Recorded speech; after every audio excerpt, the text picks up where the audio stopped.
ಮಹಾರಾಜರು ನಿಮ್ಮ ಏರಿಯಾಗ ಬಂದಾರೆ.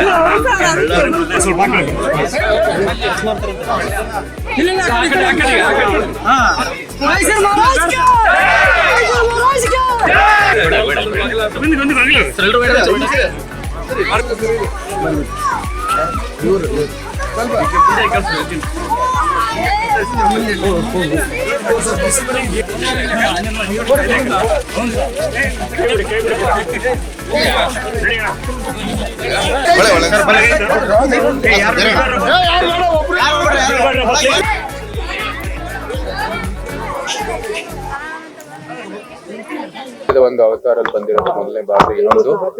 ಬಹಳಷ್ಟು ಬಾರಿ ಬಂದಿದ್ದೀನಿ. ನಮ್ಮ ಹಂಪಿ ಕ್ಷೇತ್ರ ಇರ್ಬೋದು, ಅಂಜನಾದ್ರಿ ಸ್ವಾಮಿಯ ಒಂದು ದರ್ಶನ ಪಡೆಯಲಿಕ್ಕೆ, ವಿರೂಪಾಕ್ಷ ಸ್ವಾಮಿಯ ದರ್ಶನ ಪಡೆಯಲಿಕ್ಕೆ ಅನೇಕ ಬಾರಿ ಬಂದಿದ್ದೀನಿ. ನಮ್ಮ ಸ್ಕೂಲ್ ಸಮಯದಲ್ಲೂ ಕೂಡ ಪ್ರವಾಸಕ್ಕೆ ಬಂದಿದ್ದೀನಿ. ಇದೇನು ಹೊಸ ಅಲ್ಲ ಈ ಕ್ಷೇತ್ರಕ್ಕೆ ಬರೋದು. ಆದ್ರೆ ಇವತ್ತು ಒಂದು ಶ್ರೀರಾಮುಲು ಅವರ ಪರವಾಗಿ ಪ್ರಚಾರ ಮಾಡೋ ಉದ್ದೇಶದಿಂದ ಮತಯಾಚನೆಗೋಸ್ಕರ ಇವಾಗ ಬೆಳ್ಳಾರಿ ಟೌನ್ ಅಲ್ಲಿ ನಮ್ಮ ಜೈನ್ ಇದು ಮಾರ್ಕೆಟ್ಗೆ ಅಲ್ಲಿ ಮತಯಾಚನೆ ಮುಗಿಸಿ ಇವತ್ತು ಇಲ್ಲಿ ಗೋನಾಳು ಗ್ರಾಮ SC ಗ್ರಾಮಕ್ಕೆ ಇವತ್ತು ಬಂದು ಇಲ್ಲಿ ದಲಿತರ ಮನೆಗೆ ಇವತ್ತು ಒಂದು ಆಗಮಿಸಿ ಅವ್ರ ಜೊತೆಗೆ ಒಂದು ಎಳ್ನೀರು ಕುಡಿದು ಇಲ್ಲಿ ಎಲ್ಲರೂ ಅವ್ರ ಪರವಾಗಿ ನಾವು ಯಾವಾಗ್ಲೂ ನಿಂತಿರ್ತೀವಿ ಅಂತ ಅವ್ರು ಕೂಡ ಒಂದು ಸಂದೇಶ ನೀಡಿ ಇವತ್ತು ಅವ್ರ ಜೊತೆಗೆ ಅವ್ರ ಗ್ರಾಮಕ್ಕೆ ಭೇಟಿ ನೀಡಿ ಅವರೆಲ್ಲರೂ ಪರಿಚಯ ಮಾಡೋದು ಅತ್ಯಂತ ಸಂತೋಷದ ವಿಷಯ. ಕನ್ನಡಿಗರಿಗೂ ಸಂವಿಧಾನ ರಚನೆಗೆ ಬಹಳ ಒಂದು ನಿಕಟವಾದ ಸಂಬಂಧ. ಡಾಕ್ಟರ್ BR ಅಂಬೇಡ್ಕರ್ ಅವರು ಸಂವಿಧಾನ ರಚನೆ ಮಾಡೋ ಸಮಯದಲ್ಲಿ ನಮ್ಮ ಮೈಸೂರಿನ ಪ್ರಜಾಪ್ರತಿನಿಧಿ ಸಮಯವನ್ನು ಉಲ್ಲೇಖಿಸಿದ್ರು. ಅದರ ಜೊತೆಗೆ ಲೆಸ್ಲಿ ಮಿಲ್ಲರ್ ವರದಿನೂ ಕೂಡ ಉಲ್ಲೇಖಿಸಿದ್ರು ಅಂತ ಎಲ್ಲರಿಗೂ ಗೊತ್ತಿರೋ ವಿಷಯ.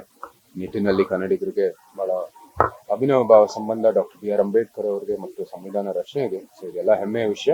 ಎಲ್ಲಾನು ನಾವು ಸ್ಮರಣೆ ಮಾಡಬೇಕಾಗಿದೆ. ಮುಂದೆ ಹೋಗ್ತಾನು ಕೂಡ ಇದೇ ಒಂದು ಸಂದೇಶದೊಂದಿಗೆ ನಾವು ಮುಂದುವರಿತೀವಿ. ಎಲ್ಲರ ಜೊತೆಗೆ ಒಗ್ಗಟ್ಟಾಗಿ ಭಾರತೀಯರಾಗಿ ಭಾರತಕ್ಕೋಸ್ಕರ ನಾವೆಲ್ಲರೂ ನಿಂತಿದ್ದೀವಿ. ಒಂದು ಕಲ್ಪನೆ ಸರ್, ಮಹಾರಾಜರು ಅಂದ್ರೆ ದಲಿತಕ್ಕೆ ಬರಲ್ಲ ಅಂಬುದು, ಅದರ ಮೆಟ್ಟಿ ಮೀರಿ ಬಂದಿದ್ದೀರಾ? ಯಾವಾಗ ಬರಲ್ಲ ಅಂತ ಯಾರು ಹೇಳಿದ್ರು?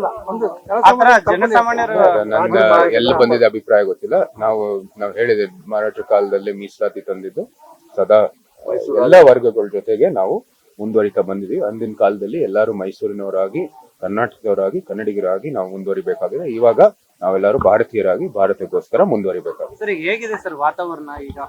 ಎಲ್ಲ 28 ಕ್ಷೇತ್ರದಲ್ಲೂ ಭಾರತೀಯ ಜನತಾ ಪಾರ್ಟಿ ಪರವಾಗಿ ಇದೆ ಅಂತ ಎಲ್ಲಾ ಕಡೆನೂ ನಾವು ವಿಜೇತರಾಗ್ತೀವಿ ಅಂತ ಸಾಧ್ಯತೆಗಳಿದೆ. ಮೈಸೂರಲ್ಲಿ ಚುನಾವಣೆ ಮುಗಿದಿದೆ, ಏನಿದೆ ಸರ್ ಸ್ವಲ್ಪ ನಿರೀಕ್ಷೆ?